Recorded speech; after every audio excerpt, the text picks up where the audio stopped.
tardes, mi gente, ¿cómo estamos? Muchísimas gracias por acudir a nuestra cita semanal.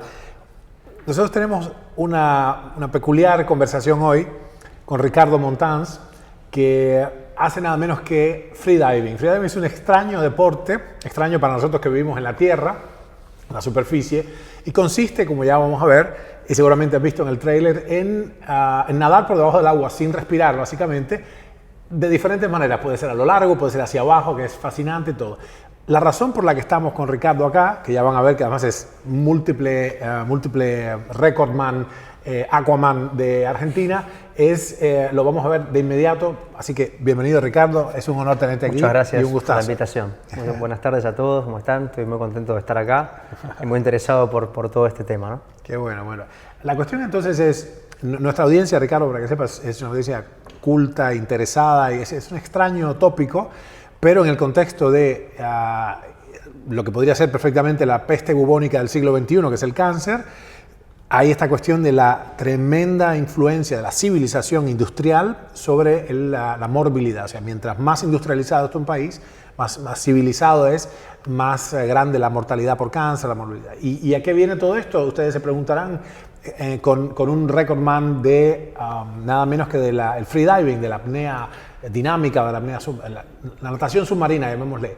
Bueno, resulta que hay un punto en común, y ahora nos va a explicar muchas cosas interesantes, y ese punto en común es la organela respiratoria, las mitocondrias, por las cuales entonces pasa la vida de los animales multicelulares como nosotros, y es en esa organela respiratoria, la mitocondria, donde se produce un cambio fundamental que trae como consecuencia el cáncer.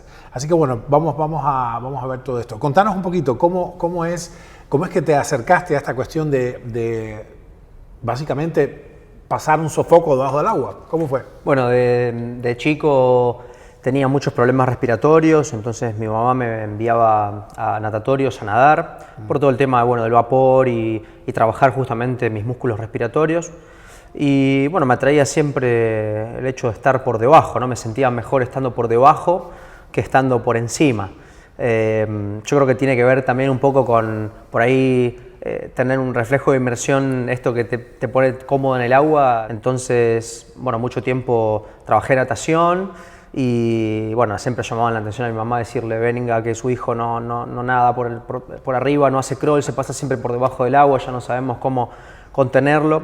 Y bueno, eso de chico quedó en el tiempo, pasó mucho tiempo, practiqué muchos otros deportes y de grande otra vez me volvió a conectar toda la parte del agua por un tema de esto, ¿no? De que cada vez que me meto en el agua siento una tranquilidad, siento un estado de meditación que me mantiene en calma, ¿no? Entonces, eso realmente me atrajo mucho a la actividad, sobre todo, bueno, que soy una persona que vengo de practicar artes marciales, practicar jiu-jitsu, practicar MMA, y era completamente diferente el tipo de actividad, entonces faltaba por ahí tocar un poquito esta parte de madurez mental, claro, que me lo ha dado mucho la actividad en el hecho de meterme bajo el agua, ¿no? Por todos los efectos que suceden. Sí. Yo recuerdo claramente esa sensación de solo diving, ¿no? De meditación, de estar en contacto estricto contigo mismo, y es una competencia contra uno mismo, a diferencia de los otros deportes, de la lucha. Y bueno, el maestro de Jiu-Jitsu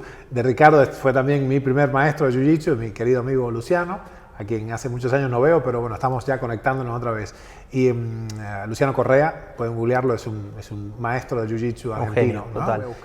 Bueno, lo interesante es que entonces hay un punto en común. Y creo que desaparece, por lo que tú me cuentas, desaparece el adversario. No hay adversario, salvo la propia mente, ¿no? Exacto, o sea, sí. Muy interesante. Cuéntame, y finalmente, ¿tu asma qué tal? Bueno, mi asma, con el tiempo de trabajar toda la parte de lo que son los ejercicios respiratorios y trabajar el hecho de forzar mi sistema respiratorio, ha mejorado muchísimo. De hecho, prácticamente no tengo problemas.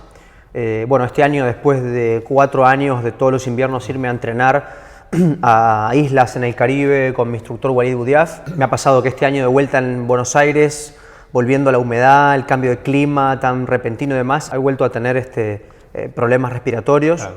Pero rápidamente, cuando voy a practicar natación y voy a la piscina, otra vez esos problemas desaparecen y no me juegan en contra realmente al momento de practicar, ¿no? Qué interesante. Mucha gente, por lo menos de mi edad, tiene que haber sentido de niño esta cosa de que practicar natación para el problema respiratorio. Y ahora yo lo pienso a la vuelta de todas estas décadas de investigación, que además hay un fenómeno no dicho, que no tiene que ver con la mecánica misma ventilatoria o el ejercicio, sino la exposición de la piel al sol, con ello la vitamina D, los niveles de vitamina D y otras cosas, ¿no? Así que hay más de lo que miramos. Todo esto lo menciono porque tiene mucho que ver con la performance. Claro.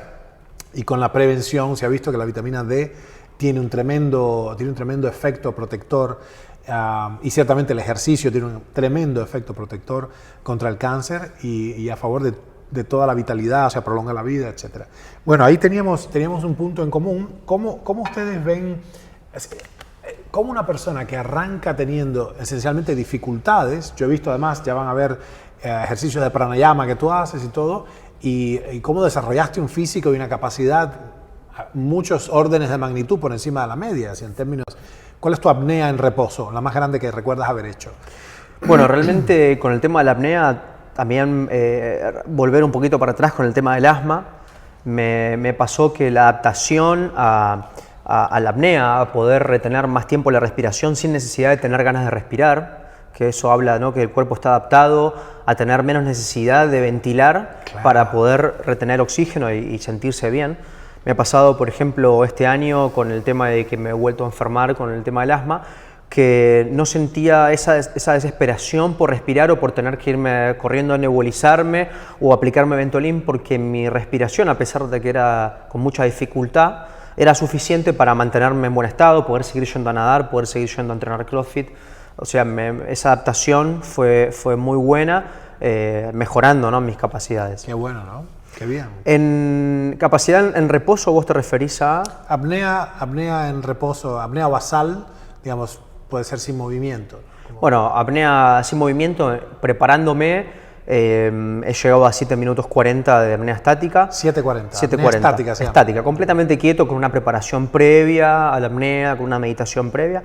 Y, por ejemplo, sin prepararme mucho, tranquilamente puedo hacer 3 minutos. Por ejemplo, ahora decimos ahora, tranquilamente hago 3 minutos sin sufrir, sin tener ningún tipo de desesperación, ni que algo me saque. ¿Tú hiperventilas para hacerlo? No, nosotros cuando trabajamos en apnea tenemos como mala palabra la hiperventilación.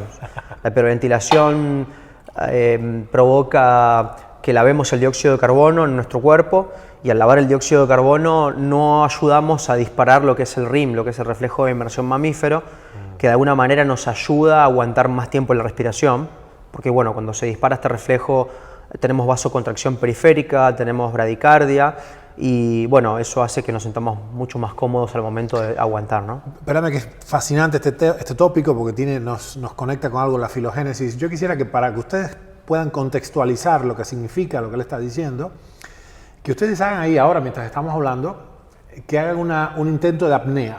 Seteen el reloj ahora mismo y tomen una única bocanada de aire y sosténganlo, y entonces mándenos cuál es vuestra apnea en este caso. Bueno, háganlo ustedes por su cuenta, no se persigan, pero háganlo así ustedes entienden. No es para competir, es para que entiendan esto. Y mientras nos vamos escuchando a Montanzo, nuestro campeón argentino, sobre algo muy extraordinario, que es el RIM, R-I-M, es el reflejo innato de los mamíferos en general, ciertamente los mamíferos acuáticos, a la hora de sumergirse. Contanos cómo es este reflejo sistémico de los mamíferos. Bien, bueno, hablando un poquito de lo que hablábamos de hiperventilarse y demás, por lo general antes en los libros viejos de apnea se hablaba de hiperventilar, ¿no? Nosotros las ganas de respirar las tenemos por el aumento del dióxido de carbono en el cuerpo, ¿no? Al aumentar el dióxido de carbono, nuestra sangre se acidifica, entonces tenemos estas señales, sentimos que tenemos que respirar más para volver a poner nuestra sangre en su nivel de alcalinidad normal, ¿verdad? Cuando nosotros nos hiperventilamos, lo que hacemos es generar una alcalosis en la sangre que hace que no tengamos ganas de respirar, porque el dióxido de carbono lo bajamos hasta niveles atmosféricos, entonces la sangre se alcaliniza y el cerebro interpreta que estoy teniendo mucha cantidad de oxígeno de alguna manera. Entonces evitamos las ganas de respirar. La verdad que al hiperventilarte uno se mete en el agua y evita todos los reflejos de supervivencia del cuerpo, que en realidad nosotros utilizamos todo lo contrario. No nos hiperventilamos y tratamos de trabajar la parte mental, que es la primera parte que nos va a sacar de esa situación potencial de miedo, ¿no? Cuando nos metemos a aguantar la respiración, el cuerpo no sabe que estamos aguantando porque nos gusta hacer apnea, porque queremos practicar o queremos batir un récord o queremos meternos a agarrar nuestra comida o lo que sea. El cuerpo interpreta que estamos en una situación potencial de riesgo, entonces lo que trata de hacer es de protegernos. La primera situación que viene es miedo, sensaciones en la mente que te van a decir que te vas a morir, que estás en oscuridad, que, bueno, llevarnos a toda esta situación primitiva de la oscuridad donde el hombre antiguo estaba y tenía que protegerse, bueno. Entonces, tenemos que tratar de trabajar la apnea trabajando nuestra mente con cosas positivas, por ejemplo.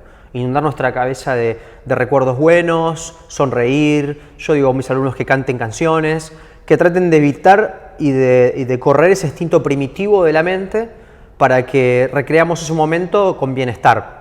Entonces, claro, todo ese primer momento de apnea en el que vamos a estar contentos, felices, recordando y utilizando nuestra mente para que toda la situación de miedo, de supervivencia del cuerpo no aparezca. Interesante. Neurológicamente uno podría ver en un corte que hay todos estos reflejos son muy primitivos, son muy básicos, pero uno puede sobreponerse, según dice Ricardo, de la parte en la corteza con inteligencia, con imágenes, las imágenes de la corteza sobreseen los impulsos primarios de supervivencia, ¿no? Creo que los Navy SEALs tienen mucho énfasis en esta cosa de saber sobreponerse a los impulsos de salir y desesperarse y tratar de, ¿no? Porque pierdes control. Claro, exactamente. Locura, ¿no? Qué interesante. Después googleen, si pueden, no queremos salir del tema, pero googleen el término hipercapnia, que es interesante ahí para que ustedes que ahora tienen acceso a eso, para que entiendan aún mejor todo esto que nos están contando, ¿no? Contame, entonces, y cuando entonces un mamífero, obviamente él me contaba que esto básicamente se inicia este reflejo en el apnios, en el útero materno, en el claustro materno, ¿no? Pero cuando un león marino, por ejemplo, se hunde, ¿qué pasa en el cuerpo fisiológicamente? Bueno, fisiológicamente, tanto un león marino como nosotros, que tenemos el mismo reflejo, lo que nos genera es primero vasoconstricción periférica, o sea, toda la sangre que irriga en nuestras extremidades, en las manos, empezando por las manos, antebrazos y los pies y las piernas, empieza a generar vasoconstricción periférica para no utilizar oxígeno para lo que es la energía, ¿no? Para oxidación de energía, utilizar sino más bien lo que es el glucógeno muscular para movimientos y para optimizar el oxígeno la mayor cantidad de tiempo que podamos para mantenernos en conciencia y con vida, ¿no? De alguna manera. O sea, recluta la sangre a los órganos vitales, nobles, cerebro, pulmón, corazón, pulmón. Bueno, pulmón y corazón, por supuesto, para poder seguir haciendo el ciclo de la respiración, el ciclo vital, ¿no? Nuestro cerebro para mantenernos en conciencia y mantenernos, por ejemplo, una persona que baja a recolectar su comida, seguir pensando que está yendo a recolectar su comida y no estar en otro lado completamente, ¿no? Claro. Otra de las causas que tiene, o sea, de los efectos que tiene, es que genera bradicardia, el corazón empieza a latir mucho más lento. De hecho, si cualquier persona agarra una bandejita con agua, le pone un poquito de hielo y se pone un oxímetro de pulso, se mide las pulsaciones fuera del agua. Si toma aguanta la respiración y mete la cara dentro del agua, dentro de lo que es la parte nasal, los ojos y los pómulos, tenemos la parte que más activa lo que es el reflejo de inmersión y van a notar cómo con un oxímetro las pulsaciones bajan de un 40 a un 70% de lo que estaban ahora, como por ejemplo estemos sentados en reposo. Eso es parte del reflejo de inmersión que activa justamente el efecto de la bradicardia, ¿no? Cuando vamos a profundidades considerables, todos los espacios de aire son comprensibles por el efecto de la ley Boyle-Marriott, entonces nuestros pulmones reciben una compresión muy grande, ¿no? Muy grande, en la que podría pasar que nuestro cuerpo se colapse. El cuerpo también, con el reflejo de inmersión mamífero, tiene la adaptación de toda esta sangre que fue de alguna manera retirada de las extremidades, vaya hacia algún lugar. Va hacia los capilares sanguíneos de los pulmones para mantener un espacio y un lugar para que el pulmón no se colapse, ¿no? Los líquidos no son comprensibles, entonces esos líquidos, que es la sangre, el plasma, ayudan a que el pulmón no se comprima hasta un nivel en el que colapse y que perdamos la vida, por ejemplo, ¿no? Claro, claramente. Ahí es interesante, tiene un nombre técnico, que es el blood shift. Blood shift. Así que hay un corrimiento, una transferencia del volumen sanguíneo de las extremidades, en medicina se dice esplácnico, al visceral, o sea, a la parte visceral. Muy interesante. En un lado pesqué que esa transferencia masiva de sangre hacia los pulmones se llamaba erección pulmonaire en francés. La erección pulmonaire, me parece que es un mejor nombre, blood shift. Y lo que es interesante es que eso esté en nosotros, y me fascinó la idea cuando tú me lo explicabas de que un mecanismo tan antiguo, filogenéticamente hablando, está muy, muy atrás de nosotros, del surgimiento de los primates ya en tierra, ya erguidos con la bipedestación, y de pronto, por meternos en lo profundo en el agua, por sentir este estímulo, se detona un mecanismo de transferencia. Me parece fascinante. Y había un viejo poema de José Martí que se llama Yugo y Estrella, si quieren lo pueden buscar, es un bellísimo poema esotérico, pero una de las cosas que dice es que, lo dice de manera poética, que la ontogénesis, la formación del humano, revisita todos los aspectos de la filogénesis. Entonces uno es una célula, un conjunto de células, un pececito, un vertebrado, un ave y finalmente un humano, ¿no? Me parece fantástico. Creo que el agua, yo no sé por qué tiene esta cualidad que detona en nosotros una especie de placer meditativo. Es increíble. Y lo que tú me cuentas es eso, o sea, estás tan presente ahí, ¿no?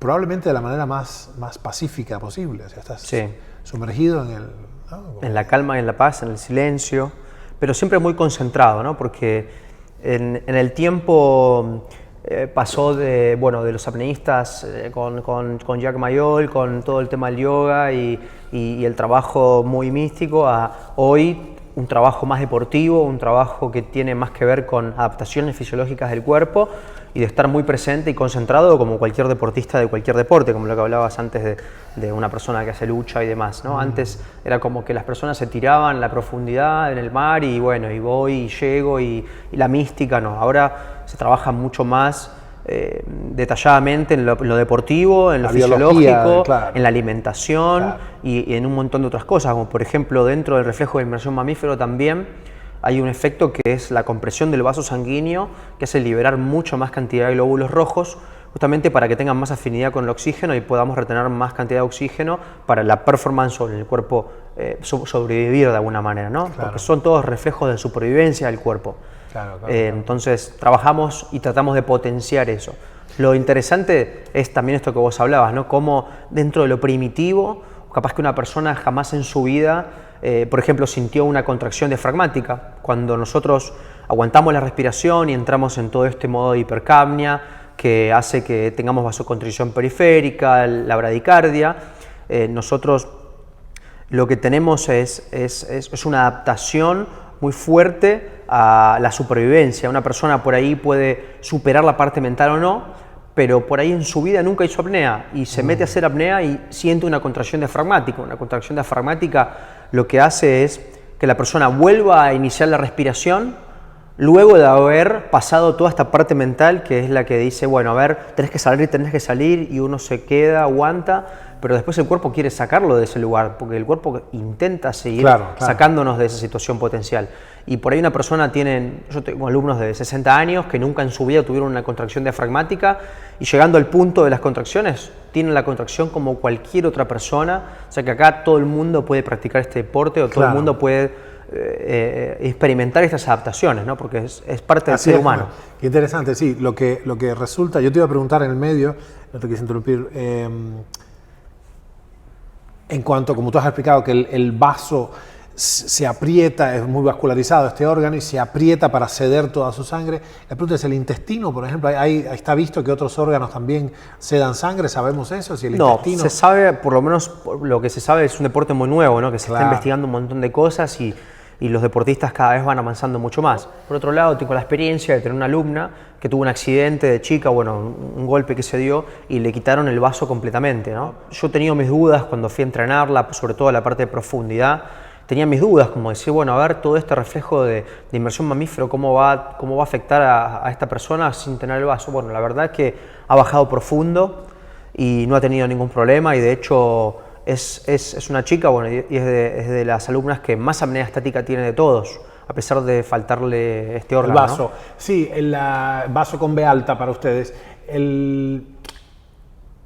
Yo pienso que es un reflejo tan profundo que intuyo yo que tiene que, si agarra cada vena y cada arteria de las extremidades del cuerpo y tiene que agarrar los órganos también, no implicados directamente, inmediatamente en la supervivencia. Y los intestinos tienen 7 metros de largo, o sea, tienen un montón de... las vísceras, digamos, no implicadas directamente en la supervivencia, claramente tienen que seguramente apretarse y ceder su sangre, ¿no? Bueno, esto es fascinante, hay mucho más para decir ahí. Después vamos a ir viendo, quisiera que les contaras cómo se puede acceder, porque tú tienes una gama de alumnos, un espectro de alumnos en edad y en preparación previa muy variada, y resulta que la gente puede llegar con esta sistematización del abordaje, lo cual me parece de extraordinario valor para la prevención, no para la competencia. No les estamos proponiendo que se vuelvan competidores de freediving, sino que agarremos lo que podemos agarrar, una fracción de esta maravillosa ciencia y arte para asegurar una mitogénesis, una génesis mitocondrial que en esencia va a subir nuestra capacidad de respirar y sostener, protegernos de las injurias orgánicas y que no se genere cáncer, porque esta es una de las cuestiones centrales, ¿no? Había un aspecto muy interesante de tu dieta que me comentabas, no sé si fue ayer o antes de ayer que habíamos hablado, este tránsito que hiciste hacia una dieta diferente, un poco la de nuestros amigos. Contanos cómo es esto con la dieta cetogénica y todo. Bueno, todo esto siempre, por supuesto, cuando hago una prueba trato de hacerla lo más profesional posible para cuando hablamos esto de pasar a papel realmente las pruebas y ver que funcionen. Bueno, con el tiempo siempre hice una dieta variada, balanceada, usando carbohidratos, usando proteínas. Me daba un cierto resultado y en el 2017, cuando fui a prepararme al World Championship, tenía muchos amigos veganos y vegetarianos. Y bueno, un poco por ahí con esto del respeto que vivíamos juntos y me daba un poco de cosa ponerles carne en su heladera porque bueno, ellos lo hacían por una cuestión más por ahí... mental respetable que no quería inundarlos, entonces dije, bueno, ¿por qué no probar a hacer una dieta vegana, ¿no? Para la actividad. Objetores de conciencia se llama, ¿no? Claro, probar a hacer una dieta vegana y ver qué pasa. Hice una dieta vegana durante 3 meses, tuve buenos resultados con respecto a lo que era las sensaciones, con respecto a las ganas de respirar. Logré una cierta capacidad a poder aguantar la respiración un poco mejor de lo que venía antes, ¿sí? Pero noté una pérdida muy grande de peso y una pérdida muy grande de fuerza con la dieta. Sí. Me pasó que perdí mucho peso, estaba muy flaco y, bueno, sobre todo para lo que son las competencias de profundidad, que a diferencia con las de piscina se necesita tener fuerza, necesita estar fuerte para poder resistir la presión y poder volver de las profundidades tan grandes después de una apnea larga, ¿no? Por ejemplo, en una bajada a 90 metros de profundidad, una persona está a 2 minutos para llegar ahí, después son 2 minutos para arriba, en lo que hay que tener fuerza para salir, sumado a la presión. ¿Cuál es tu mejor marca en profundidad? Mi mejor marca hoy son 97 metros en peso constante. Ustedes visualicen, por favor, una cuadra que se sepa que tenga 100 metros y paren eso así y pónganse en el fondo y miren hacia arriba, siéntanse en el agua a 100 metros de profundidad. Tú sabes que estaba pensando que probablemente esta cosa de los veganos y todo es que como pierdes tanta masa muscular, se te deprime el metabolismo, o sea, la tasa metabólica se sabe que baja porque el músculo es biológicamente caro de sostener, te sube la tasa metabólica y entonces eso probablemente hace que se deprima tu tiempo, que mejore tu tiempo de apnea.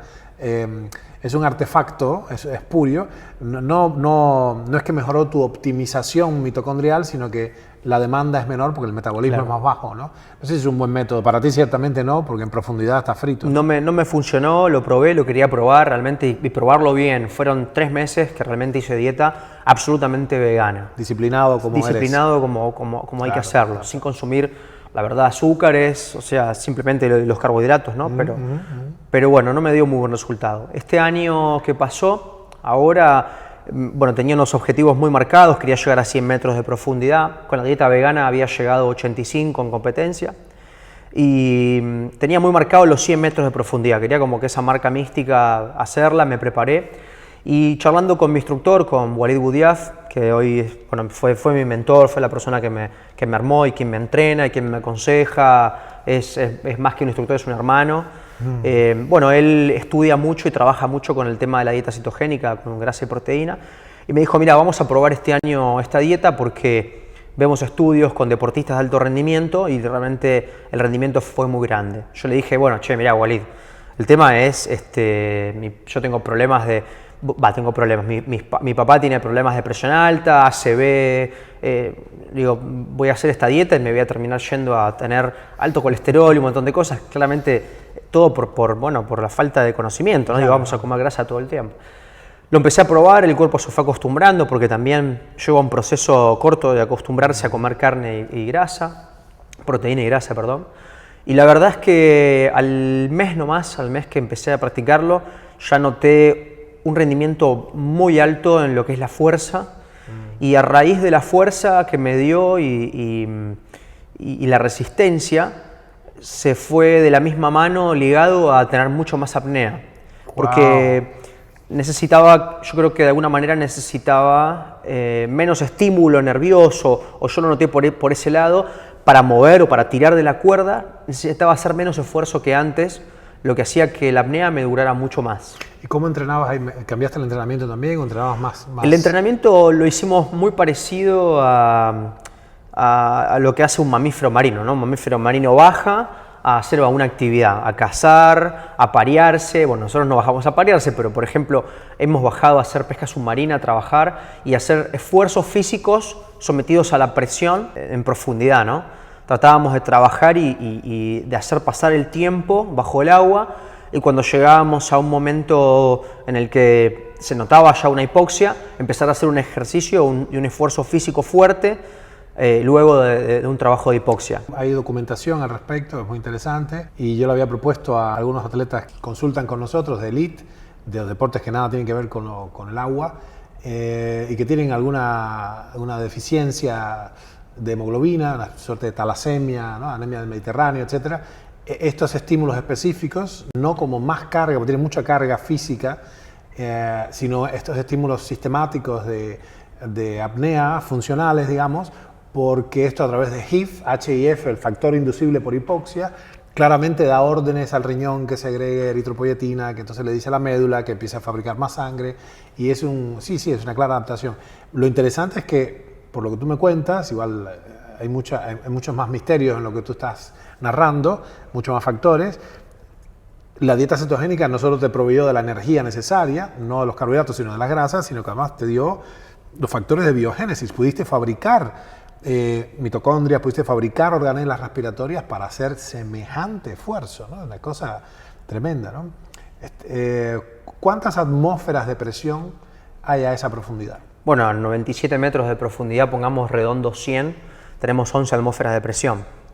11 atmósferas, es decir, Sí. 1100% la presión. Para que se entienda, ahora que estamos acá, tenemos al nivel del mar tenemos una atmósfera, 1 bar.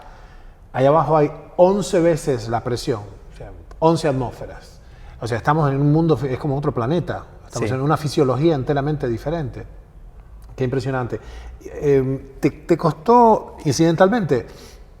¿Qué pasa con el colesterol? ¿Qué pasa con tus estudios sanguíneos? La dieta cetogénica, hace una década más, 13 años que hacemos esto con pacientes y sistemáticamente les baja el colesterol, mejora, obviamente porque además toman nutrientes, suplementos y todo, ¿no? ¿Cómo te fue a ti con eso? O sea, Bueno, yo hasta ahora no me he hecho un estudio ahora en lo pronto, en lo corto, pero bueno, la clínica es soberana, como dicen siempre los médicos. La verdad es que siempre me siento muy bien, no he tenido ningún problema de enfermarme, ni sentirme mal, ni estar mal del estómago. De hecho, inclusive me ha pasado de poder comer buena cantidad de comida, proteína y grasa, antes de ir a hacer inmersiones, antes de ir a hacer apnea, que bueno, normalmente las personas cuando enseñan apnea o los instructores enseñan a no comer nada 2 horas antes o no alimentarse cerca de hacer apnea. Inmediatamente Yo antes. como 20 minutos antes de ir a hacer apnea puedo comer huevos, manteca, panceta. Mi cuerpo se acostumbró a alimentarse de esa forma. Y bueno, el tema de consumir las grasas y las proteínas, no hago disparo de insulina, no hago un montón de cosas que hacen gastar a mi cuerpo. Entonces, cuando voy a hacer la performance, es energía pura que estoy entregando, que no la estoy utilizando para otros procesos metabólicos de mi cuerpo, claro. por no consumir azúcares, ¿no?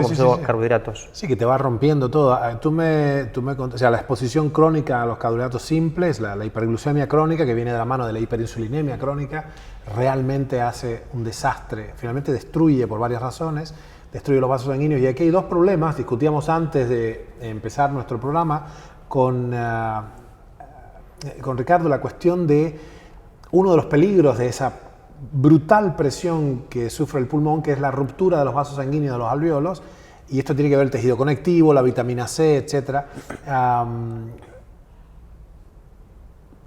¿Cómo tú dirías que es? ¿Cómo llego yo allá? Yo ya les digo, voy a empezar el sábado, ¿no? A las 4:30 de la tarde. Voy a empezar ya a retomar mi aventura submarina, postergada 20 y pico de años, ¿no? Desde que dejé Cuba. Siempre hay tiempo, siempre hay tiempo. Sí, me encanta. Yo nací al lado del mar, así que eso viene, ya verás, soy un pescado. Por abajo del agua me gustó siempre nadar como él. Es que arriba del agua tienes que hacer un esfuerzo tremendo. O sea, entonces es más rotundo. Estoy abajo, estoy arriba. Pero voy a estar en el medio, ¿no? ¿Viste? Boqueando para... Entonces abajo aceptas que estás debajo del agua. Está derecho, ¿no? No, incluso por abajo lo que teníamos, esto que te digo, el placebo de tener la suerte que tenemos este reflejo, que este reflejo cuando nos metemos nos da una sensación de placer que no se activa nadando en superficie. No. De hecho es medio estresante nadar, es como siempre estás tratando de no ahogarte, que si acá estás, aceptaste, te entregas. Sí. Es interesante que los bebés hacen eso, ¿no? Los bebés los tiras al agua y enseguida hacen lo suyo. Es que tiene que ver mucho, ¿no?, con esto de este reflejo que está recién creado. Se creó ahí dentro de la panza de la madre, por eso es más fácil que los niños naden y por eso es más fácil a los niños. Nosotros todos los años, hace 2 años atrás, con 2 amigos, con Alex McShane de Canadá y Carlos Correa de Colombia, organizamos lo que se llama la Caribbean Cup Junior. Vamos a la isla de Roatán, juntamos una X cantidad de niños, también junto con Esteban de Arampé, que es un argentino que está viviendo en la isla de Roatán, que tiene la escuela Roatán Freediving. Él es el que organiza esta actividad de alguna manera social. Entonces, la idea es, a grandes rasgos, es enseñarle a los niños que el mar genera más economía vivo que muerto. Entonces, de alguna manera les enseñamos a bucear para que vean que ellos pueden enseñar lo que hay ahí abajo, puedan trabajar el turismo y no maten el mar, digamos, de alguna manera, ¿no? Los niños desde 7 años hasta 14 han llegado a bajar en 2 días profundidades de 28 metros de profundidad. ¡Wow, qué lindo! Y con muchísima facilidad, con chicos que no hace falta que utilicen sus manos para hacer maniobras de compensación. Eso habla también mucho de tan despierto este reflejo de inmersión, ¿no? Claro. Un poquito si pudieras explicar la compensación con la membrana timpánica, qué pasa y por qué hace falta Bueno, nosotros dentro del oído tenemos lo que es el oído medio, que tiene una cavidad de aire, que es la que se utiliza para que cuando el tímpano vibra, haga la vibración, pase a los huesitos de nuestro oído y nos pase a interpretar como sonido en nuestro cerebro. Esas cavidades de aire, por el efecto de la ley Boyle-Marriott, que dice que en los lugares donde hay volúmenes de aire que están cerrados, sometidos a presión, ese aire se comprime.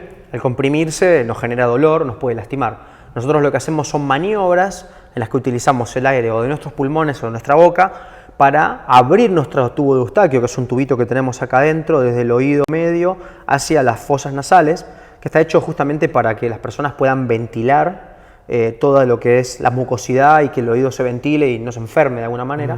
Lo que hacemos es hacer presión para que eso se abra y hacemos ingresar el aire de nuestra boca o de nuestros pulmones dentro del oído medio, compensando las diferencias de presión del agua con lo que tenemos acá adentro, ¿sí? Está clarísimo. Es una de las razones para no soplarse la nariz a la vez, sino de uno en uno y tapándose los oídos, para no mandar mucosidad hacia atrás, sino hacia abajo, ¿no? Es un pequeño truco. Hay que sentarse con tranquilidad a ver lo que hace este muchacho y sus alumnos, porque lo que es interesante es que no es...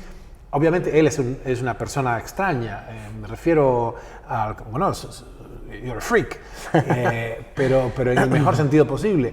Pero lo que es interesante, más allá de esto, es como tu obsesión samurái enfocada en esto, lograste unas cosas increíbles, pero tú puedes transferir esta tecnología, este conocimiento, y de hecho entrenar gente que venía de cualquier lado de la vida, o sea que es transferible.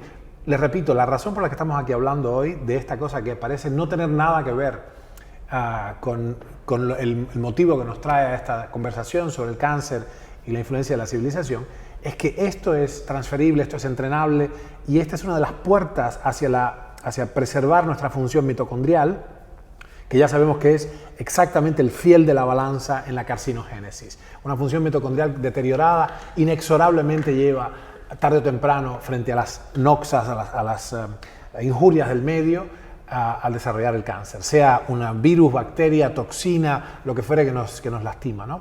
¿Cuáles son las modalidades del freediving? Bueno, en freediving tenemos dos modalidades diferentes que tienen varias otras modalidades. Por ejemplo, tenemos modalidad de piscina y modalidades de profundidad.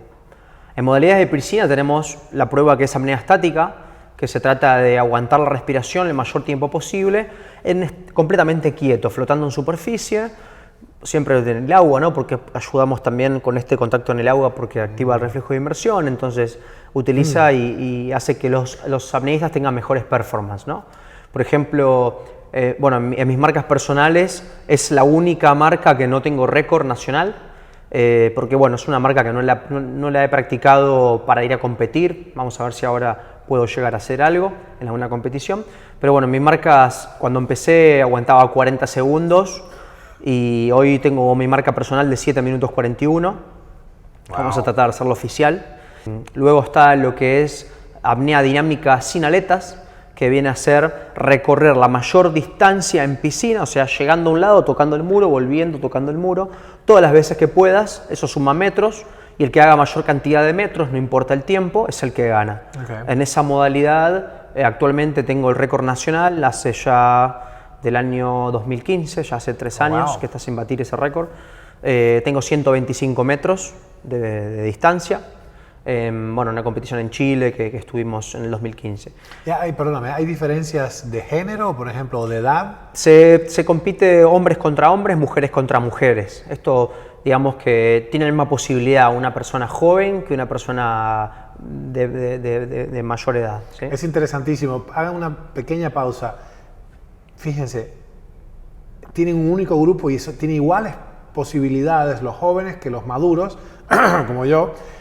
Lo cual quiere decir que es escalable, o sea, uno puede con los estímulos apropiados, con la dirección apropiada, hace falta un gurú, si no, no hay manera de crecer, uno puede llegar a subir lo que llamamos nosotros la capacidad instalada respiratoria. Respiratoria me refiero mitocondrial, no ventilatoria, ¿no? Porque curiosamente, fíjense qué interesante, ¿te hiciste una espirometría hace poco? Vamos a hacer eso, lo voy a filmar, se lo voy a mandar. Quiero ver la espirometría de este muchacho. La cantidad de litros que yo puedo acumular y con lo que puedo expirar bruscamente es una cantidad fija, férrea y declina sistemáticamente con la edad. En otras palabras, la capacidad vital, que es como se llama, medido por un espirómetro, un aparato, la capacidad vital es un indicador de la edad biológica, es un parámetro de la edad biológica. Lo que este muchacho nos está indicando es que podemos crecer en capacidad respiratoria mitocondrial sin tener pulmones más grandes, ¿no? Bueno, muy interesante. Entonces tenemos la apnea dinámica, dijiste. Dijimos la apnea dinámica sin aletas y después tenemos apnea dinámica igual, pero con aletas, que se utiliza una aleta con la forma de la cola de una ballena, una monoaleta, o se puede utilizar bialetas. En el caso de las aletas, tengo 160.8 metros, que lo hice en el 2014, en el Panamericano en México, fue mi primer competición. Y bueno, desde ese tiempo también lo mismo, el récord sigue intacto hasta el día de hoy. Y bueno, está acá en Buenos Aires. Antes los récords estaban en las provincias más cerca del mar y demás. Bueno, yo traté de enfocarme y demostrar que no hace falta vivir cerca del mar y no hace falta ser un dotado del mar, sino que tiene esta actividad, tiene una cuestión de adaptación, una cuestión de exposición a la actividad y que todo el mundo puede practicarlo. Se suponía que había una especie de fatalismo geográfico ahí, o sea, nosotros no vemos mucho hockey sobre hielo en Ecuador. Y sí en Canadá, pero bueno, tú probaste que simplemente puedes adaptarte en otras condiciones. Exacto. Bueno, qué disciplina, ¿no? Bueno, ok, bien, ¿y qué otras?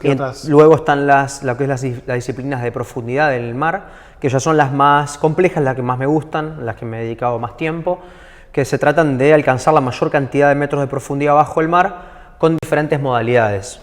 Hay una modalidad que es igual que en piscina sin aletas, que se nada estilo pecho. Hay que bajar hasta una profundidad, agarrar una marca y volver a salir. No se puede tocar la cuerda solamente de forma de guía para mostrar dónde es arriba y dónde es abajo y mostrar la profundidad a la que yo digo que voy a ir. Si eso, por ejemplo, en las modalidades de profundidad, no es que la cuerda está a 200 metros y uno baja hasta donde puede, no. Uno anuncia el día anterior, voy a ir a 90 metros, entonces el otro día, en tu hora oficial, la cuerda está a 90 metros. Vos tenés que llegar a agarrar tu marca y salir. Sin aletas, bueno, también tengo el récord de 61 metros de profundidad, que estuvo 10 años nadie sin batirlo, lo batí el año pasado. Luego está también bajar, que se llama peso constante, que sería lo mismo, pero esta vez se baja con una monoaleta. En esa modalidad el récord actual está en 90 metros, lo tengo en 90 metros, a pesar de que mi marca máxima fue en 97, eso fue en entrenamiento. Lo mismo, hay que bajar, agarrar la marca y volver a subir. Luego está inmersión libre, que es la que se va tirando de la cuerda, que se puede utilizar la cuerda, se puede agarrar, te puedes frenar, hacer lo que quieras con la cuerda, pero básicamente lo que se hace es tirar con los brazos para luego volver a agarrar la marca y volver hacia arriba tirando de la cuerda. ¿Y por qué se dice, y por qué hacen por qué marcan esto de peso constante? ¿Hay alguna de peso variable o puedes soltar el peso? Las modalidades en las que yo compito son de peso constante las tres, tanto con aleta, sin aleta o inmersión libre. Uno puede utilizar un plomo o no. La diferencia es que no puedo variar mi peso. O sea, si yo voy con plomo hasta abajo, tengo que subir con plomo. Después hay modalidades de peso variable, pero no se utilizan tanto como para competencias, sino que se utilizan para batir récords, porque se baja muy profundo. Las personas han llegado a bajar, por ejemplo, en lo que se llama No Limits, que bueno, tu amigo Pipín Ferraras trabajaba haciendo eso. Las personas han bajado más de 200 metros de profundidad y eso ya es variable, eso se baja con un trineo y el trineo te vuelve a subir, no hay esfuerzo físico, digamos. En peso variable... O sea, ahí entonces la cosa es solamente soportar las presiones. Que es algo muy intenso. Y tener la capacidad respirar, digamos, sí, funcional de no respirar todo ese tiempo. Bueno, algo muy complejo que tiene la profundidad es que las maniobras de compensación para los oídos, lo que explicábamos recién, que lo explicamos de una manera muy básica, tienen ya un paso bastante más complicado. Cuando llegamos a la profundidad de 30 metros de profundidad, los pulmones tienen un cuarto del volumen pulmonar, lo que hace que en el pulmón, en vez de haber presión positiva hacia arriba para que yo pueda sacar el aire, tiene presión negativa. O sea que cualquier volumen de aire, cualquier espacio que tenga con aire, si yo tengo abierta mi glotis, por ejemplo, se va al pulmón y no puedo tener capacidad de compensar.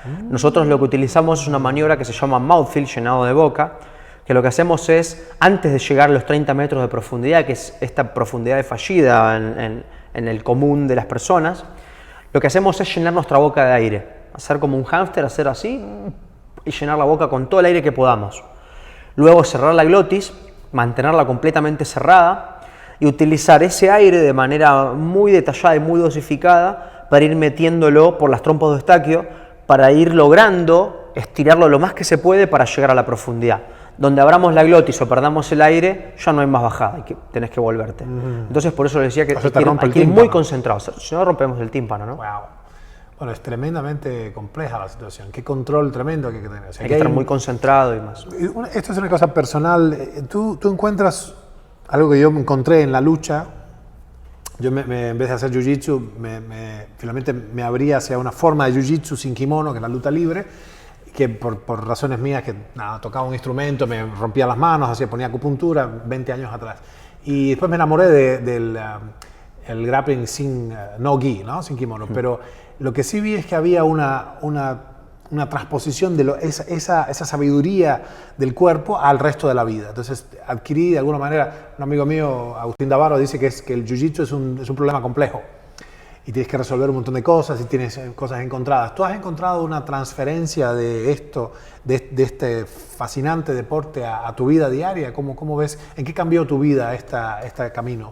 ¿No? Bueno, sí, realmente encontré esto que vos decís y lo encontré como una planificación de vida, ¿no? Una planificación de vida en alimentarme bien, en descansar bien, en utilizar el ejercicio físico para sentirme bien y saludable. Con respecto a lo que es este deporte específicamente, como tiene tantas adaptaciones fisiológicas, y las adaptaciones fisiológicas son siempre para bien, claro, porque nos adaptan a, como vos decís, ¿no? Ponernos como superhumanos de alguna manera, la sensación de bienestar es placentera y es siempre en cada entrenamiento. Y por otro lado tiene esto de una conexión muy fuerte entre la mente y el cuerpo, una conexión muy fuerte que va pasando entrenamiento tras entrenamiento. O sea, yo siempre digo que acá no hace falta ser Aquaman para hacer lo que yo hago. Yo empecé con esto, me dije, bueno, mirá qué bueno, a diferencia del fútbol, del básquet o cualquier otro deporte que uno tiene que ser habilidoso para ser bueno, este deporte puede hacerlo cualquier persona y cualquiera se puede volver habilidoso. Que te vas volviendo bueno, exacto, interesante. Porque es todo por adaptaciones. Entonces, sí realmente pasó a ser un estilo de vida, claro, el deporte del freediving en mi vida, y bueno, trato de transmitirlo de esa manera, con pasión y con y con un trabajo de autosuperación muy grande, que es un trabajo muy psicológico también, ¿no? Porque Claro. yo lo sé perfectamente que es un trabajo de hormiga, de estar yendo todo el tiempo a practicar y que cada práctica uno mejora, pero mejora por lo sabio que es el cuerpo humano, por lo sabio que es la fisiología humana, ¿no? Entonces lo utilizo como una herramienta, bueno, acá voy a contar un poquito un secreto mío, ¿no? Pero lo utilizo como una herramienta para motivar a la gente. Claro. Muchas veces tengo gente que viene muy desmotivada por enfermedad, por problemas en su vida, porque no pueden progresar con cosas, y esto siempre se progresa, siempre. No hay maravilla. forma de no progresar. Entonces, utilizo la ayuda de que es una actividad que siempre progresa para decirle a la persona, mira qué bueno, mira cómo progresaste, progresando, qué bien. mira cómo te va, y la gente se va muy contenta. Y yo te digo, puede venir gente desde chicos de 5 años hasta he tenido alumnos de 70 años y todos progresan de la misma manera. Qué maravilla. Claro, pues estás buscando una reserva biológica, filogenética muy profunda que está ahí, pero nadie la toca, nadie la usa. Es difícil separar. Tú evidentemente eres una persona peculiar y es difícil saber a esta altura, salvo que tuviéramos un grupo de control, si la disciplina que tú emanas se forjó en el deporte, o si ya pudiste triunfar en el deporte por tu disciplina previa y eso se conjugó. En todo caso, ciertamente yo creo que has construido un camino de vida y que yo pienso que mucho más allá de tu interés específicamente deportivo, yo creo que esto va contigo, como yo llevo cosas conmigo que no, incluso que no practiqué más, pero están, ¿no? De alguna manera es una conducta. Una cosa quería señalar, y es la falta de impacto. Es decir, me contaba acá el profe, el master diver, que es una cosa interesante, es que estás en el agua y las personas que tienen dificultades, limitaciones, en el agua no las tienen. Entonces es increíble, ¿no? Estás ingrávido, pero con mucha presión en contra, ¿no? Como los cosmonautas que vienen debilitados. Esto es muy interesante, tienes que ¿alguien te dijo eso? Porque yo ahora tengo, a estas alturas, a los 51 años, ya estoy en el 52º, me levanto y me acuerdo de que tengo rodillas, que me han hecho llaves de pie y que me caí no sé dónde, que escalando en roca me pasó no sé qué, que el cuello. En el agua desaparece eso, ¿no? Claro. ¿Cómo ves esto de... ¿Es así o es una Pero impresión? no, la experiencia tengo en dos partes, ¿no? Como vos también practicaba la misma actividad y me dolían las manos, los dedos, las rodillas. Y en el agua la verdad es que no me duele nada, lo puedo trabajar. Y de hecho tengo varios alumnos que tienen problemas, que han tenido operaciones por accidentes en sus piernas, en sus caderas. Y bueno, no pueden practicar otra actividad que no sea en el agua. Y en esta actividad encontraron poder practicarlo sin impacto y poniéndole el nivel de intensidad que cada uno quiere, ¿no? Claro, es personal, no compites contra otro, compites contra ti mismo. Me encanta, me parece más civilizado y más avanzado que las demás cosas. La vida es una lucha. ¿Qué espacio más interesante, más civilizado, más bello de desarrollo que no tiene struggle, que no tiene forcejeo, ¿no? Por más que me encanta la lucha, de todas me va a seguir gustando, pero acá es como una especie de meditación. No veo la hora de que llegue el sábado. Usualmente a estas alturas ya hay preguntas y cosas, inquietudes que tiene la gente, así que veamos cómo les podemos responder. Claro, porque hay una aparente contradicción. Pregunta a la persona, ¿cómo es esto de que es recomendable la oxigenación profunda? Hay que ver si es así, pero es lo que dice la pregunta. Y a la vez es recomendable la apnea, ¿no? Bueno, ¿cómo se explica esta aparente contradicción? ¿Qué nos puedes decir de eso? Bueno, realmente yo creo que tiene que ver con un tema de adaptar el cuerpo a la falta de oxígeno, ¿no? Adaptar el cuerpo a la falta de oxígeno y adaptarlo a que no tenga un estrés por la falta de oxígeno, que el cuerpo esté adaptado y que sepa que cuando estoy dentro de una falta de oxígeno no genere un cortocircuito en el cuerpo, sino que sea algo normal y que no desencadene problemas, ¿no? Que sea algo normal en tu cuerpo, en aspectos de la vida, ¿no? Por ejemplo, yo cuando salgo a correr o salgo a andar en bicicleta no respiro la misma cantidad que respiraba antes porque mi cuerpo no lo necesita, porque mi cuerpo es sabio y sabe que con la cantidad de oxígeno que tiene es suficiente para hacer diferentes ejercicios físicos y no necesito la gran demanda que otra persona, por ejemplo, que no practique esta actividad, que tiene que ventilarse un montón porque el cuerpo está sintiendo acidez y un montón de cosas que hace que tenga que respirar más para adaptarse a esa situación, ¿no? Claro.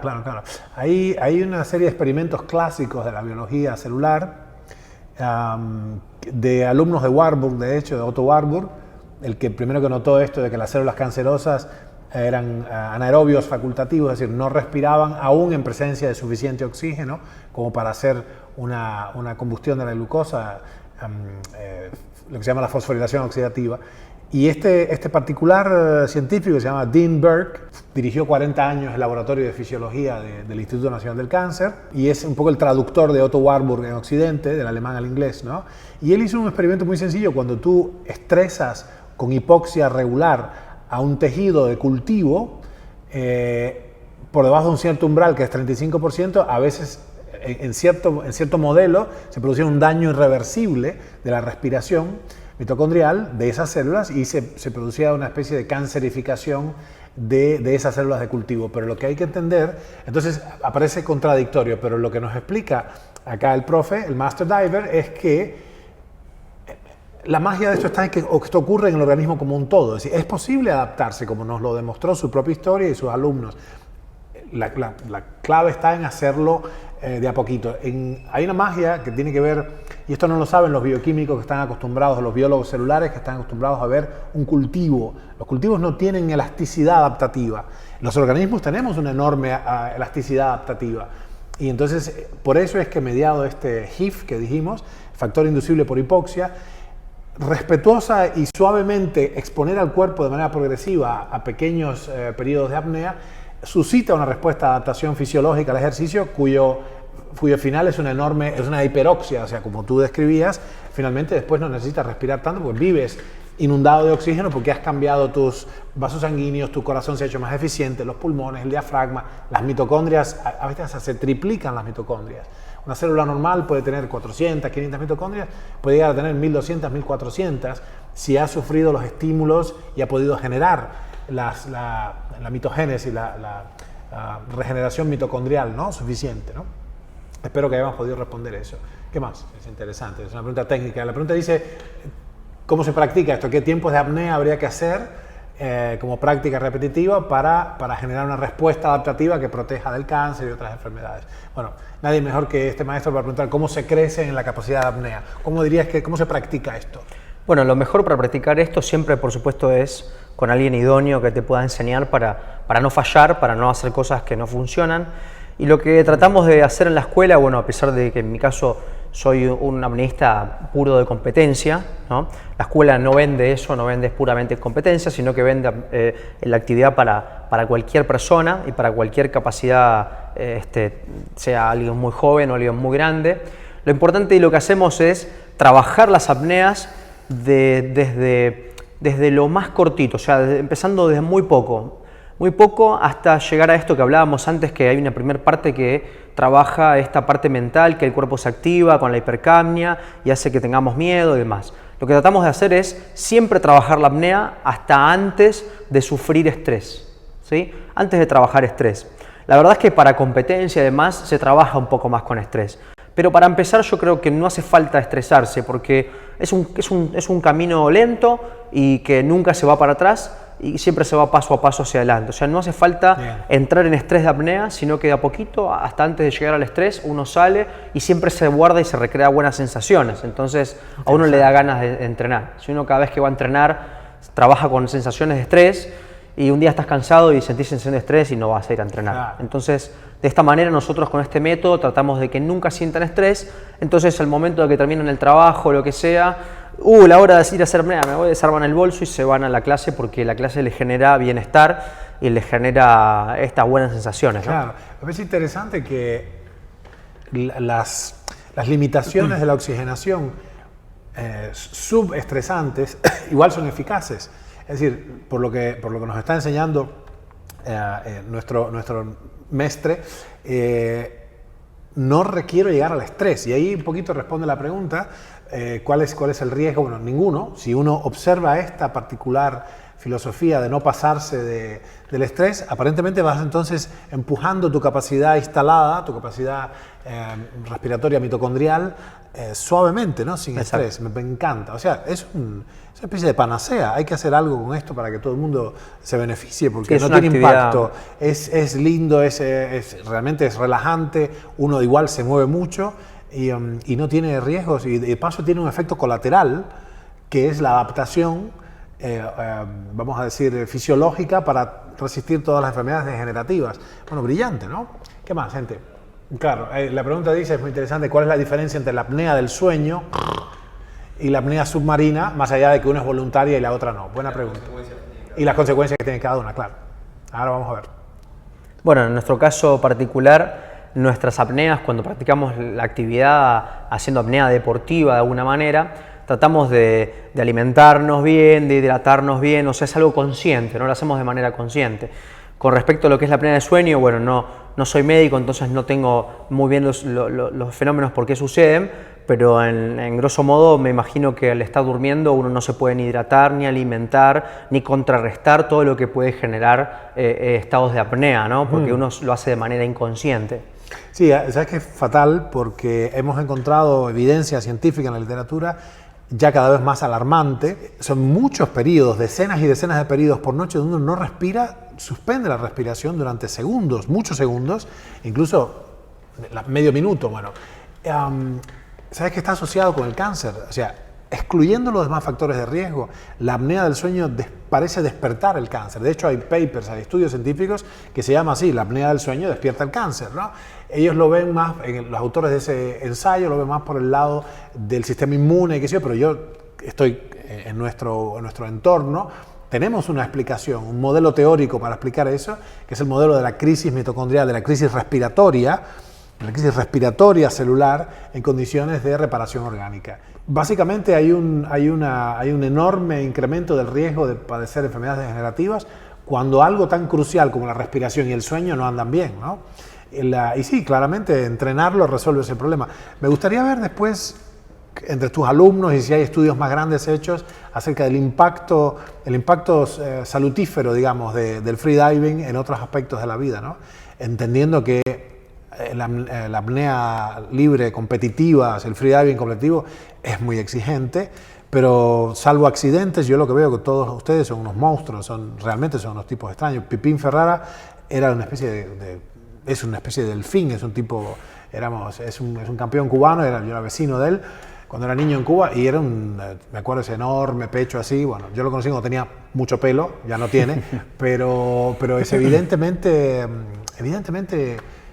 un deporte salutífero, ¿no? Cosa que es medio que infrecuente, ¿no? Los deportes de alto rendimiento más bien van en contra de la salud, extrañamente, ¿no?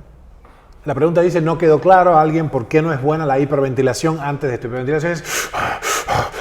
Y ahí me meto a hacer el asunto. ¿Por qué no es bueno? Bien, cuando nosotros nos metemos a hacer apnea, aprovechamos lo que decíamos antes, todo lo que es el reflejo de inmersión mamífero y aprovechamos lo que son los efectos de la hipercapnia, ¿no? La hipercapnia es el aumento del dióxido de carbono en nuestro cuerpo, lo que hace que nuestro cuerpo de alguna manera entre en lo que es un estado de supervivencia y lo que hace es conservar oxígeno, generar vasoconstricción periférica, bradicardia, y lo que hace que estemos más tiempo bajo el agua.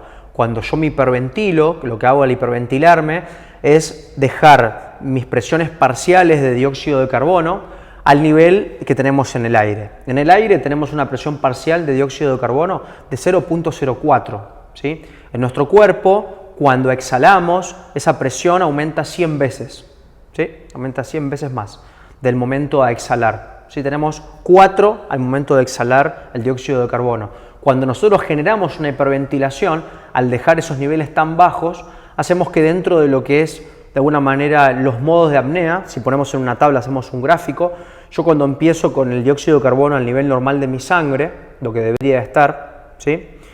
El modo de apnea empieza en un punto. Si yo me hiperventilo, lo que hago es reducir esa presión parcial de oxígeno y hago que se retarde mucho más tiempo en despertarse todo este modo de la hipercapnia. Entonces lo que hago es, como si tuvieran un auto puesto con un cebador para que caliente, lo que hago es consumir un montón de oxígeno sin poder utilizar todo este modo de la hipercapnia. ¿Por qué? Porque la hiperventilación hizo que los niveles de dióxido de carbono bajen hasta los niveles de la presión atmosférica, ¿no? Qué interesante. Sí, que si lavas el CO2 no suscita Es un problema, es una de las contraindicaciones de la medicina hiperbárica en este caso.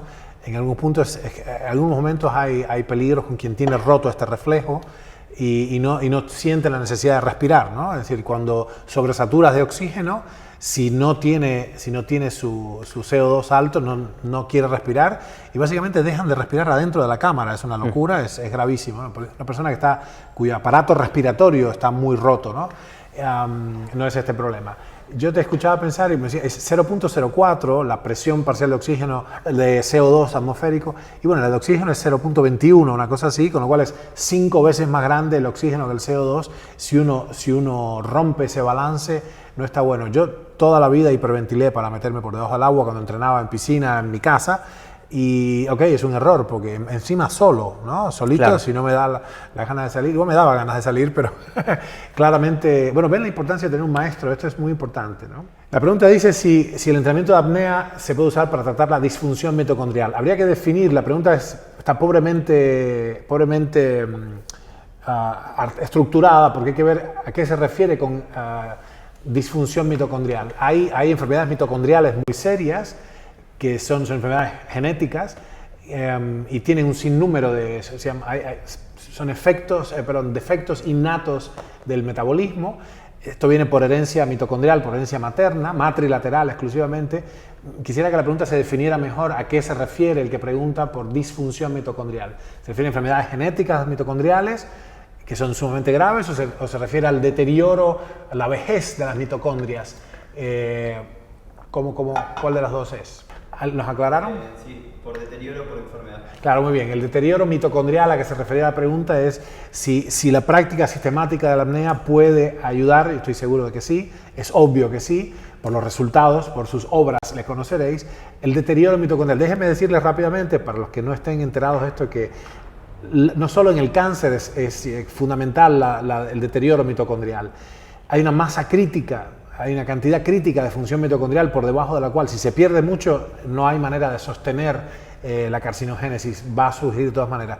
Pero hemos visto que un factor central del envejecimiento son las mutaciones mitocondriales, el deterioro de las mitocondrias, no un deterioro genético, sino el deterioro funcional de las mitocondrias.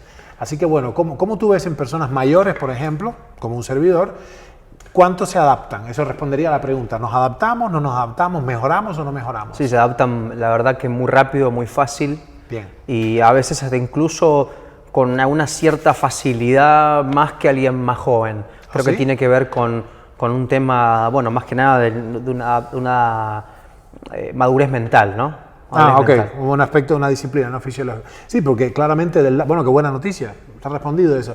Del lado fisiológico, del lado de la fisiología de la respiración, ya hemos establecido que la capacidad vital, el volumen en litros, no hace más que, en realidad, perderse con la edad.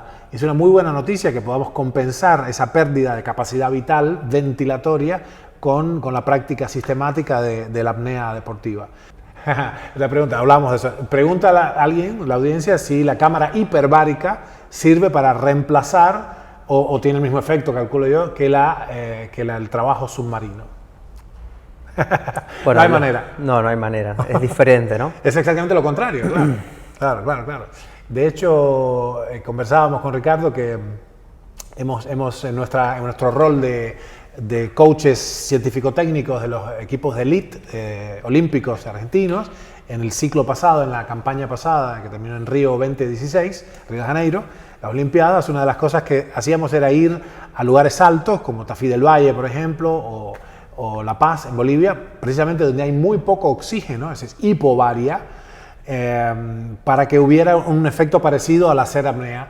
Si hubiéramos sabido, nos hubiéramos ahorrado toda esa enorme cantidad de esfuerzo y hubiéramos hecho simplemente apnea funcional, freediving, en el llano, que produce el mismo efecto compensatorio, y nos hubiéramos ahorrado, si lo hubiera sabido, millones y millones de pesos. Gracias por haber venido y por enseñarnos todo esto. Muchas gracias a ustedes. Bueno, después les voy a contar cómo nos fue y probablemente si pudiéramos con un poquito más de tiempo volver a venir y por ahí, ¿no?, involucrar más a la gente también y postear content acerca de lo que tú haces sería interesantísimo, ¿no? Por supuesto. Nos vemos la semana que viene, les voy a mandar alguna ya información de cómo nos fue, si me ahogué o no, espero que no, este sábado. Un gran saludo, Ricardo, gracias a todos ustedes por allá y gracias a nuestros múltiples maestros que hemos mencionado varios por allí. Nos vemos. Gracias. Cuídate.